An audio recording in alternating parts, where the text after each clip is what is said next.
Welcome मुलांनो, तुम्हा सर्वांचं LBS स्कूलच्या ऑनलाईन स्टडीमध्ये पुन्हा एकदा स्वागत आहे.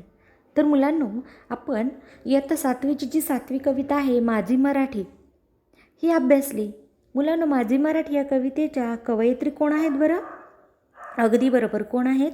मृणालिनी कानिटकर जोशी. तर मुलांनो, आपण या कवितेमध्ये काय अभ्यासले ते थोडक्यात पाहूया. कवयित्रीचे मराठी भाषेचे नाते आईप्रमाणे होते आणि ही माझी भाषा म्हणजे माझी मराठी भाषा ही मला आईप्रमाणे आहे. ती लोहपरितप्तही असते आणि शीतल असते. कोणासारखी? तर चांदण्यांप्रमाणे शीतल असते असे कवयित्री म्हणत आहेत. आणि कवयित्रीला म्हणायचे आहे की भाग्यवंत कोण आहे? तर मराठी भाषेचे जे अमृत पिणारा जो आहे तो काय होणार आहे? खरा भाग्यवंत ठरणार आहे. आणि मराठी भाषा ही कशी असते बरं? त्या मराठी भाषेमध्ये अनेक बोली आहेत, परंतु ते भेदभाव करते का? तर नाही करत. म्हणजेच काय? ती सर्व भाषांना समानतेचं महत्त्व पटवून देते, अशी ही माझी मराठी भाषा आहे असे कवयित्रीने म्हटलेले आहे. चला तर मुलांनो, आज आपण या कवितेच्या काही प्रश्नांचा अभ्यास करणार आहोत. तर मुलांनो, पहिला प्रश्न आहे, खालील आकृत्या पूर्ण करा. कवयित्रीचे मराठी भाषेशी नाते कोणते होते? अगदी बरोबर. खरा भाग्यवंत कोण? अगदी बरोबर मुलांनो. पुढचा प्रश्न आहे, मराठी भाषेची वैशिष्ट्ये कोणती आहेत? आत्ताच आपण पुन्हा एकदा सराव केला. अगदी बरोबर. मराठी भाषेसाठी कवितेत आलेले शब्द. अगदी बरोबर. तर मुलांनो, आपण आता तुम्ही दिलेल्या उत्तरांची एक पडताळणी म्हणून आपण या प्रश्नांची उत्तरे पाहूया. पहा मुलांनो, कवयित्रीचे मराठी भाषेशी नाते कोणते होते? तर आईप्रमाणे होते. खरा भाग्यवंत कोण आहे? मराठी भाषेचे अमृत प्राशन करणारा आहे तो खरा भाग्यवंत म्हणजेच नशीबवान ठरणार आहे. मराठी भाषेची वैशिष्ट्ये कोणती होती बरं? कवयित्रीने सांगितलेली, तुम्ही आत्ताच उत्तरं दिली होती. बरोबर. अनेक बोली आहेत, भेदभाव न करणारी अशी मराठी भाषा आहे आणि हिऱ्या सोन्याप्रमाणे तिचे शब्द असतात. कोणाचे? तर मराठी भाषेचे. असे हे मराठी भाषेचे वैशिष्ट्ये कवयित्रीने सांगितलेले आहेत. मराठी भाषेसाठी कवितेत आलेले शब्द कोणते कोणते आहेत बरं? मराठी भाषा ही माझी आई आहे. मराठी भाषा लोहापरी तप्त असते, तशीच चांदण्यांप्रमाणे शीतलही असते. असे या कवितेमध्ये मराठी भाषेसाठी आलेले शब्द आहेत. त्यापुढे पहा मुलांनो, खाली दिलेल्या अर्थाच्या कवितेतील ओळी शोधून आपल्याला लिहायच्या आहेत. मराठी भाषा दूरवर पसरली आहे यासाठी कवितेत आलेली ओळ कोणती आहे बरं? रान वाऱ्याच्या गंधात माझी मराठी भिजली.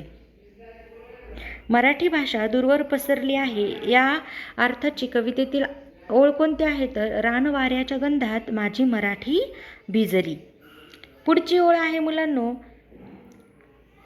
माझ्या मराठीची ओवी दूर देशांतही ऐकायला मिळते. माझ्या मराठीची ओवी दूर देशांतही ऐकायला मिळते या अर्थाची कवितेत आलेली ओळ आहे, दूरदेशी ऐकू येते माझ्या मराठीची ओवी. दूरदेशी ऐकू येते माझ्या मराठीची ओवी.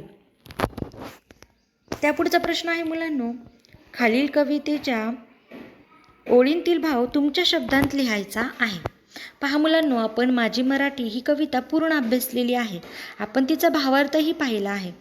तर मुलांना सांगायचं आहे की माझी भाषा माझी आई, अर्थ भावनांना देई, तिच्या राहावे ऋणात होऊ नये उतराई. पुन्हा एकदा ऐका मुलांनो कवितेच्या ओळी.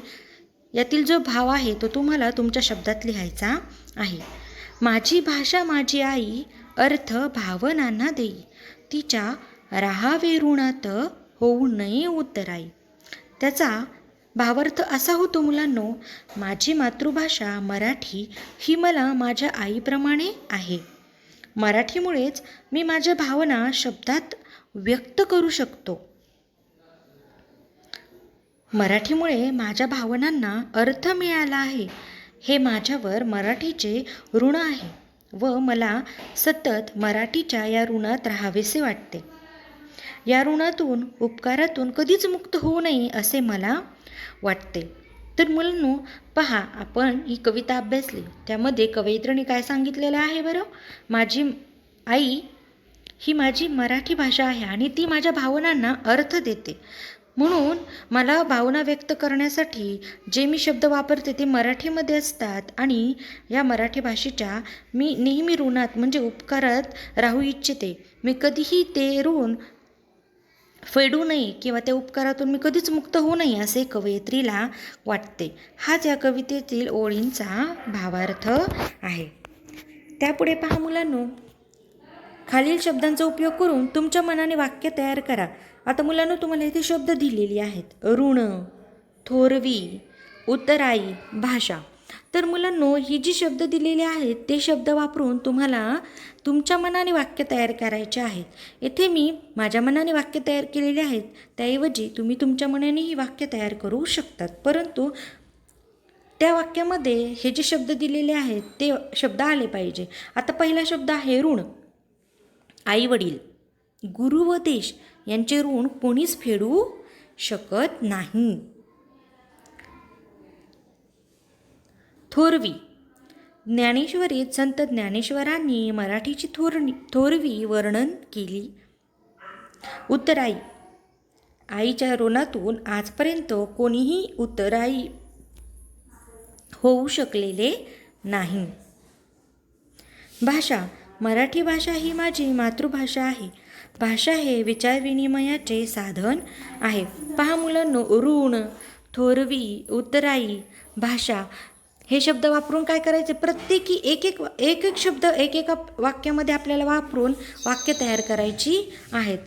तर मुलांनो, ऋण पहा, इथे आपल्याला वाक्य काय दिलेलं आहे? आई वडील, गुरु व देश यांचे ऋण कोणीच फेडू शकत नाही. म्हणजेच काय?